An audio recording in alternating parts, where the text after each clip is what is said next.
Husband কাজ থেকে বাসায় ফিরে বলল যে ওর অনেক খিদা পেয়েছে। মাথায় আইডিয়া করে ঝটপট ওর জন্য একটা স্ন্যাক্স বানিয়ে ফেলতেছি, যেটা অনেক ইজি আর খেতে কিন্তু অনেক মজা। এটাকে আমি ফাঁকিবাজি পিৎজা বলি, ব্রেড পিৎজা। আপনারা কিন্তু চাইলে 1 মিনিটে এই মজাদার পিৎজা বানিয়ে ঝটপট এনজয় করতে পারেন। এখানে আমি 2টা ব্রেড নিয়ে এর মধ্যে চিলি সস দিয়ে দিয়েছি। আপনারা চাইলে টমেটো কেচাপ বা আপনাদের পছন্দ অনুযায়ী যে কোনো সস ইউজ করতে পারেন। দেন এর উপরে চিকেনের ছোট ছোট স্লাইস দিয়ে দিছি। এই চিকেন গুলো আমি সামান্য আদা রসুন বাটা আর ম্যাজিক মশলা দিয়ে ভেজে নিছি হালকা তেলের মধ্যে। দেন এর উপরে পেঁয়াজের কুচি দিয়ে এখন অ্যাড করে দিচ্ছি মোজারেলা চিজ। আপনার বাসায় যাই থাকে তাই দিয়ে কিন্তু এই ব্রেড পিৎজাটা বানিয়ে নিতে পারবেন। আপনারা এখানে চিকেনের পরিবর্তে কিন্তু এই অথবা সসেস দিয়েও কিন্তু এই ব্রেড পিৎজাটা ঝটপট বানিয়ে নিতে পারবেন। আর আমরা যেহেতু স্পাইসি লাভার, এজন্য উপরে একটু চিলি ফ্লেক্স আর সামান্য একটু অরিগেনো দিয়ে দিচ্ছি ফ্লেভারের জন্য। যদি বাসায় অরিগেনো না থাকে ওইটাও স্কিপ করতে পারবেন, আর অ্যাড করলে অনেক সুন্দর একটা স্মেল আসে। আর একটা ফ্রাই প্যান ভালো করে গরম করার পর চুলার আঁচটা একেবারে মিডিয়াম লোতে রেখে এই ব্রেড গুলো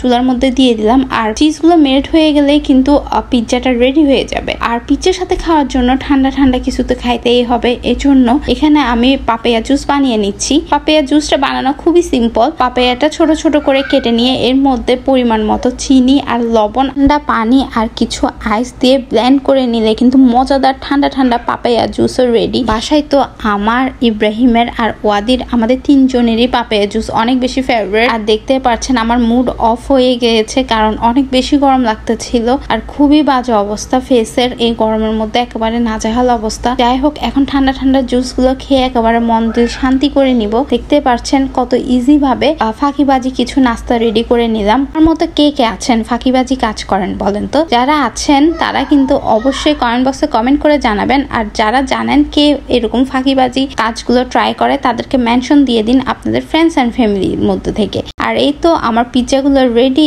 এখন এগুলো হচ্ছে আমি খেয়ে দেখতেছি কেমন হয়েছে। মাশাআল্লাহ, অনেক মজা হয়েছে পিৎজাটা। আর এখানে কিন্তু টপিংস আপনারা আপনাদের পছন্দ অনুযায়ী যা যা পছন্দ করেন সব দিতে পারবেন। আজকে আমি সিম্পল ভাবে বানিয়ে দেখিয়েছি, আর এটা কিন্তু খেতে অসাধারণ লাগতেছিল। আর এই ব্রেড পিৎজাটা খাওয়ার পর যখন এই ঠান্ডা ঠান্ডা জুসটা খেয়েছি, একেবারে মন প্রাণ সব শান্তি হয়ে গিয়েছে। সো আপনারাও কিন্তু আপনাদের প্রিয়জনকে এভাবে মজার মজার খাবার বানিয়ে ঝটপট বানিয়ে কিন্তু চমকিয়ে দিতে পারেন।